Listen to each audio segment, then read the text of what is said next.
जय श्री कृष्णा दर्शकों, आज हम आपको लिए चलते हैं ब्रजमंडल के ही एक ऐसे गांव में। यहाँ की होली विश्व प्रसिद्ध है क्योंकि यहाँ की होली पूरे भारतवर्ष में कहीं भी ऐसी होली नहीं होती। सिर्फ एकमात्र ये ही वो जगह है जहाँ पर ये विशेष प्रकार की होली होती है। ये होली किस प्रकार की है ये भी आपको बताते हैं। फिलहाल मैं आपको बताती हूँ कि इस समय मैं हूँ कोसी के समीप शेरगढ़ रोड पर बने हुए एक विशेष पौराणिक स्थल पर। जी हाँ, ये है गांव फालेन। फालेन गांव की जो होली है वो विश्व प्रसिद्ध है, और वो इसलिए विश्व प्रसिद्ध है क्योंकि आज भी यहाँ भक्त प्रहलाद उस अग्नि में से बिल्कुल सकुशल निकल जाते हैं। ये अग्नि किस प्रकार से जलाई जाती है और कैसे कोई जीवित व्यक्ति इस अग्नि में से निकलकर सुरक्षित रह पाता है, ये राज की बात है।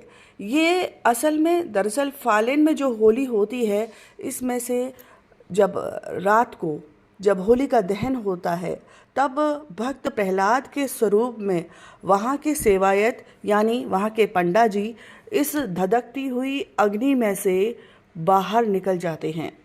आप देख सकते हैं कितना विशाल ये होलिका ये सजाई गई है, और उसी होलिका में से, इस धधकती हुई आग में से यहाँ के सेवायत निकल जाते हैं और बिल्कुल सुरक्षित आपको उनके दर्शन हो पाते हैं। आपको पूरी कथा सुनाएंगे और दर्शन भी कराएंगे। ये वह कुंड है जिसमें जब पंडा जी यहाँ होलिका दहन में से निकलते हैं तो पहले यहाँ पर स्नान करते हैं। स्नान भी तभी किया जाता है जब होलिका दहन में से निकलने का सही और शुभ मुहूर्त होता है, यानी उनको एक आभास हो जाता है कि अब इस समय होलिका में से निकलना है। तो उस आभास के अंतर्गत उन्हें यहाँ पर उनकी जो बुआ हैं वो भी उनके साथ आती हैं, और स्नान आदि के बाद में यहाँ के जो पंडा जी हैं इस धधकती हुई अग्नि में से निकल जाते हैं। ये देखिए, अब ये पंडा जी ये अग्नि के बीचों बीच प्रवेश करते हुए और इस अग्नि की लपटों में से, इस अग्नि की ज्वाला में से ये सकुशल आपको बाहर निकलते हुए दिखाई देंगे। बहुत ही दुर्लभ दर्शन है। दोबारा आप इसे देखिए किस प्रकार से होलिका का दहन हो रहा है और इसके बीच में से ये पंडा जी आपको दिखाई दे रहे होंगे, ये इसमें से निकल जाते हैं। तो ये बड़ी ही अद्भुत लीला है फालेन गांव की, जो होलिका पूजन के दिन जब हम रात को होलिका दहन करते हैं। पुनः आप देख सकते हैं किस प्रकार से फालेन की होली में यहाँ के पंडे जो फागुन मास में विशेष मंदिर में रहकर ही जप तप करते हैं और उसके बाद ईश्वर की अनुकंपा उन पर बनती है। आइए जानते हैं यहाँ के सेवायत से किस प्रकार से ये सारी चीज़ें होती हैं। प्रहलाद जी महाराज हैं, उनके बगल में श्री नरसिंह भगवान हैं, जो कि यहाँ स्वयं जो लीला करते हैं वो स्वयं दोनों प्रतिमा सतयुग की हैं। ऊपर में श्री विष्णु भगवान है, इधर में उनका बाल रूप है, और इधर में श्री गणेश जी महाराज हैं। नीचे में प्रहलाद जी महाराज की कृपा से यहाँ जो होलिका दहन लीला होती है वो प्रहलाद जी महाराज बाल रूप में प्रकट होकर के स्वयं हमें आदेश देते हैं कि भाई तुमको ये एक ऐसा वचन निभाना है। उस वचन को हम देखिए निभाते हैं। एक लौंग बतासा और एक अंजलि भर पानी। फिलहाल में मेरा व्रत चल रहा है, देखो मैं थोड़ा ही बोलते हुए आपसे थोड़ी ही बात करूंगा, क्योंकि आज मुझको 11-12 दिन हो गए हैं और मैं व्रत में हूँ। और शुभ नाम मेरा मोनू पंडा है। अग्नि में से मेरा ही शरीर निकलेगा, मैं नहीं निकलूंगा, मेरा शरीर निकलेगा। वो प्रहलाद जी महाराज स्वयं निकलेंगे, बाल रूप को प्रकट होते हैं, तब मेरे हाथ को पकड़ करके वो अग्नि में ले जाएंगे और वो लीला यहाँ होती है। देखो, बोले नरसिंह भगवान की, श्री प्रहलाद जी महाराज की। देखिए ये भूमि पहलाजी महाराज की है। यहाँ पहलाजी महाराज ने जन्म लिया है सतयुग में। कैसे कहते हैं कि वो तो मुल्तान के वासी थे हिरण्यकश्यपु। यहाँ पर जन्म कैसे लिया कि हिरण्यकश्यपु हमारे 84 वनों में आए हैं और 84 वनों में उन्होंने तपस्या की है। अगर आप बैठ जाए तो बड़ा अच्छा रहेगा। देखो सभी बैठ जाए। तो तपस्या 84 वनों में करने के लिए आए हैं, लेकिन तपस्या उनको नहीं करने दी। किसने नहीं करने दी? बृहस्पति गुरु ने। बृहस्पति गुरु ने तोते का रूप बनाया और तोते का रूप बना करके तब वो जिस वृक्ष के नीचे बैठते हिरण्यकश्यपु, उसी वृक्ष के ऊपर बृहस्पति गुरु बैठ जाते तोते का रूप बना करके और कहते नारायण नारायण हरि हरि, नारायण नारायण हरि हरि। ऐसे करके उनको तपस्या नहीं करने दी। जब नहीं करने दिए तो वापस गए हैं और वापस जाकर के माता कादू ने उनको पूछा है कि स्वामी आप क्यों वापस आ गए, क्या कारण था? वन की देवी मैं इसलिए वापस आ गया कि वहां कोई तोता आ गया और उस तोते ने आकर के नारायण नारायण नारायण नारायण रट लगा दिया, इसलिए मैं वापस आ गया क्योंकि वो दुश्मन है। मैं उसको मानता नहीं क्योंकि उसने मेरे भाई को मार दिया। बताओ, उसने बहुत मुझको यात्राएं दी गई हैं, इसलिए मैं उनको नहीं मानता हूँ। वो फिर भी मेरे नाम मेरे दुश्मन का नाम लेता था, इसलिए मैंने तपस्या नहीं की। माता के आदि ने सुबह से लेकर शाम तक उन पर 108 बार नाम लिवा दिया नारायण नारायण। और जब नाम लिवा दिया तो उसी दिन माता गर्भवती हो गई। और जब उसके बाद में हुआ ऐसा कि 3 महीने बाद हिरण्यकश्यपु के मन में जागा कि महाराज शुक्राचार्य अपने गुरु को बुलाया और कह दिया कि महाराज मुझे तपस्या करनी है, मुझे जाना है। तो मधुर वन में मथुरा में जहाँ से आप आए हैं, वहाँ उस भूमि में वट वृक्ष के नीचे ध्रुव टीला पर उन्होंने तपस्या करने के लिए बैठ गए। और जब बैठ गए तो तपस्या करने के लिए उन्होंने संकल्प ले लिया और मतलब पूर्ण रूप से तपस्या उन्होंने शुरू कर दी। जब कर दी है तपस्या तो बाद में फिर एक पंचायत लगाई सभी देवताओं ने मिलकर के। और पंचायत ऐसी लगाई कि भाई ऐसा ना हो कि कहीं हिरण्यकश्यपु ने सारे देवताओं की मूर्तियां तोड़वा दी, देवता कितनी बार पराजित कर दिए हिरण्यकश्यपु ने, कहीं ऐसा ना हो 1 और 1 11 हो जाए और बाप बेटे हम सभी को देव भूमि से निकाल दें। तो इसलिए कयादू का गर्भ करवा दो और कयादू को हरण कर लो। तो देखिए कयादू माता को हरण करने के लिए भेज दिया इंद्रदेव को। और जब इंद्रदेव को भेजा है तो इंद्रदेव ने मुल्तान से हरण कर लिया माता कयादू का, हरण कर लिया। विष्णु भगवान को क्षीर सागर से ईसाई में पता चला और जैसे ही पता चला तो उन्होंने नारद जी महाराज को भेज दिया, कह दिया जाओ और मेरी भक्त को कयादू को बचाओ कि वो मेरी भक्त है और उनके जो कोप में पल रहा है वो भी मेरा भक्त है।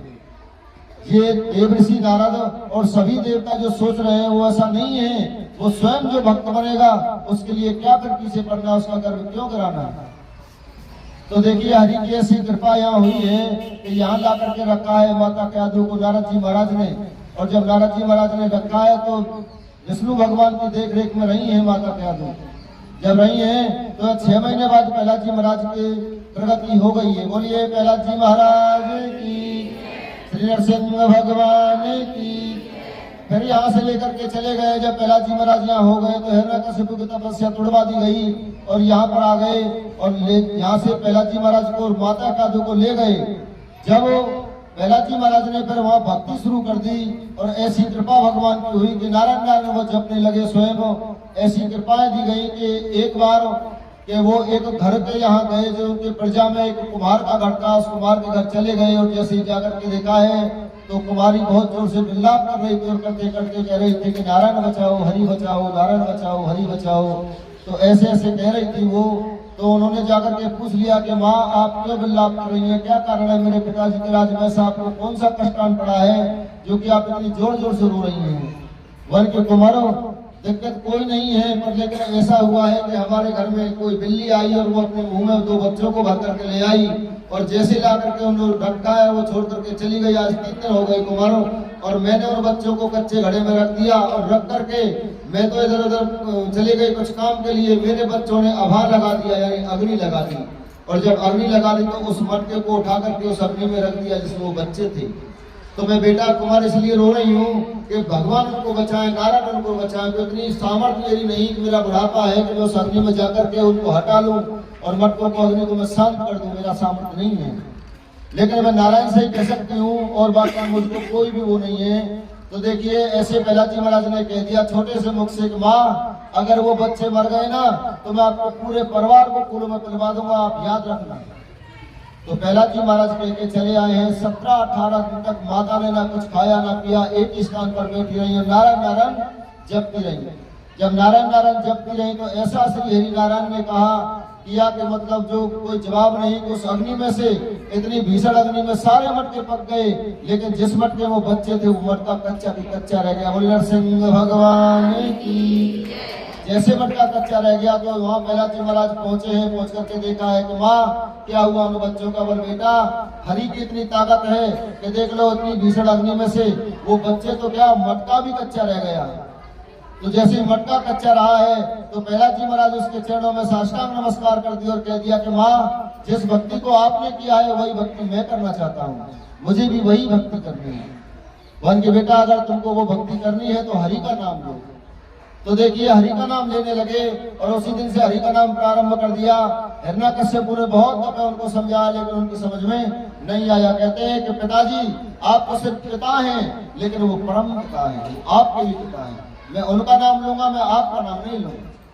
तो ऐसे कहते हुए उसके बाद में फिर करते रहे गुरुकुल में पहुंचा दिया। वहां भी नहीं माने। मास्टर ने बहुत उनको यात्राएं दी गई पर फिर भी नहीं माने। सर्वकुंड में डाल दिया, वहां भी नहीं माने। कारागार में डलवा दिया, वहां भी नहीं माने। गरम खम्भे से चिपकवा दिया, वहां भी नहीं माने। गरम कढ़ा में डलवा दिया, वहां भी पहला जी महाराज नहीं माने। देखो कितनी उनको कठिनाई दी गई पर लेकिन मेरे पहला जी महाराज ने हरि का नाम लेना नहीं बंद किया। देखो ऐसी कृपा हुई कि लास्ट में उनकी बहन झुंडा थी जिनको होलका जी बोलते हैं। होलका जी ने कहा कि भाई भैया मुझको वरदान है सूर्यदेव जी का, उस वरदान से कि मुझको ऐसा वरदान है, ऐसा एक शीतल चीज मेरे पास है कि मैं उससे जल नहीं सकती और दूसरा अगर कोई मेरे साथ हो तो मैं उसको जला दूंगी, मार दूंगी। तो बहन मैं आपको आदेश देता हूं कि आप इस पुत्र को ले जाइए। इस पुत्र को ले जाकर के, ये बड़ा छलिया है, जहां मैं इसको जान डालता हूं वो भेजता हूं, ये वहीं से बच करके चला आता है। कितना बड़ा जादूगर है, आप ले जाइए इसे। तो देखिए पहला जी महाराज से पूछा गया कि बताओ तुम्हारी क्या इच्छा है पहला अंतिम, कि अब तुम्हारा अंतिम दिन है और आप बता दीजिए तुम्हारी क्या इच्छा है। वन के बुआ जी मैं वहीं जाना चाहता हूँ जहाँ मेरा जन्म हुआ है, आप मुझको वहीं जलाना, वहीं मेरे भगवान के दर्शन मुझको होंगे। तो देखिए इस भूमि में जब लेकर के आए हैं तो यहाँ होलका जी ने 15 फुट ऊंची अग्नि लगवाई है और अग्नि लगा करके अग्नि कुंड बनवाया है और उस पर बैठ गई है 15 फुट ऊंचाई में और 50 फुट लंबाई में और 50 फुट चौड़ाई में। जब अग्निकुंड बनवाया और बनवा करके उसमें बैठ गई और प्रहलाद जी महाराज को अपनी गोद में बिठा लिया। जैसे बिठा लिया और शीतल चीड़ अपने ऊपर ओढ़ लिया और प्रहलाद जी ऊपर कुछ नहीं था। जब नहीं था तो श्री हरि भगवान विष्णु को पता चला और माता लक्ष्मी को पता चल गया। तो माता लक्ष्मी पैर दबा रही थी विष्णु भगवान को, दबाते दबाते पैर जैसे उनका पैर एकदम से पैर जैसे गर्म हुआ है हरि की, क्योंकि उनकी जो अग्नि थी, यहाँ अग्नि जो चेत रही थी, उस अग्नि को अपने शरीर में खींच रहे थे भगवान श्री हरि विष्णु। तो जब शरीर में खींच रहे थे तो माता ने एकदम से बुला करके बोला कि महाराज इसको क्या हो रहा है, नारायण जी इसको क्या हो रहा है। तो नारद जी महाराज प्रकट हो गए। नारद जी महाराज ने जाकर के कहा कि माँ उनके भक्त पर बहुत बड़ी भीड़ पड़ी हुई है, इसलिए वो उस अग्नि को खींच रहे हैं कि कौन से भक्त पर, वो प्रहलाद पर बहुत ज्यादा भीड़ पड़ी हुई है, वो अग्नि में बैठा रखा है होलका जी ने। और जैसे ये बात सुनी कि बचाओ मेरे पुत्र को, बचाओ मेरे बेटे को, जाओ नारद जी कुछ करो। तो नारद जी महाराज ने याद किया है पवन देव को और पवन देव जी यहाँ आए हैं और आकर के पवन देव जी ने बड़े विवेक के साथ अंदर अग्नि में प्रवेश किया है। और करते ही अग्नि में प्रवेश शीतल चीड़ जो उनके पास था होलका जी के पास, उस शीतल चीड़ को ऐसे उठाया पीछे से और प्रहलाद जी को ऊपर डाल दिया और प्रहलाद जी यहाँ बच गए और होलका जी का ध्यान हो गया। देखिए उस दिन से प्रहलाद जी महाराज के सामने स्वयं विष्णु भगवान हरि प्रकट हो गए और प्रकट होकर के कहने लगे कि पुत्र आज मैं आपसे इतना प्रसन्न हूँ कि आज तक मेरा ऐसा कोई भक्त पैदा नहीं हुआ कि अपने आप को जिसने अग्नि में भी झोंक दिया कि मुझे विष्णु भगवान के दर्शन करने हैं, मुझे आप अग्नि में भी डाल दीजिए बुआ जी, चलो मैं आपके साथ हूँ। तो उन्होंने प्रहलाद जी महाराज ने कहा कि स्वामी इसमें मेरी बुआ जी की कोई गलती नहीं है और मेरी बुआ जी की जब गलती नहीं है तो उनको कष्ट नहीं दिया जाए, उनको मारा नहीं जाए। तो मैं चाहता हूँ कि मेरे बुआ जी की सदियों तक पूजा हो। तो ये वो गांव है जो कि होलका जी की यहाँ पूजा होती है और प्रहलाद जी महाराज आज भी उसी बाल रूप में यहाँ प्रकट होते हैं और प्रकट होकर के हमको आदेश देते हैं कि भाई तुमको भूमिका निभानी है। और जैसे ही हम भूमिका निभाते हैं, देखिए मुझको 5 वर्ष हो गए हैं, मेरा शुभ नाम पंडा है। ऐसे ही अग्नि से मेरे बुजुर्ग सभी निकलते गए हैं, अग्नि में से हम निकलते आए हैं। हमारे जितने भी वंश रहा है, परिवार रहा है, सभी बिलोंग करता है तो अग्नि से, होलका दहन से। हम होलिका दहन से निकलते हैं और होलिका दहन से निकलने के पूर्व में 1 अंजलि भर पानी और 1 लोग बतासे से हम व्रत करते हैं 40 दिन। हमारी एक अखंडता है कि मंदिर को छोड़ करके हम कहीं नहीं जाते हैं और मंदिर में ही हमेशा 24 घंटे यहाँ रहते हैं 40 दिन तक। और जब अपना नियम व्रत पूरा करते हैं, करते ही व्रत पूरा, स्वयं प्रहलाद जी महाराज बाल रूप में प्रकट हो जाते हैं और अग्नि वहां लगवा देते हैं और लगवाते ही अग्नि कह देते हैं कि चलो बेटा हम तुम्हारे साथ हैं। तो प्रहलाद जी महाराज हमारे हाथ को पकड़ते ही और यहाँ से ले जाते हैं और ले जा करके अग्नि में प्रवेश करा देते हैं। बोलिए नरसिंह भगवान की देवाय।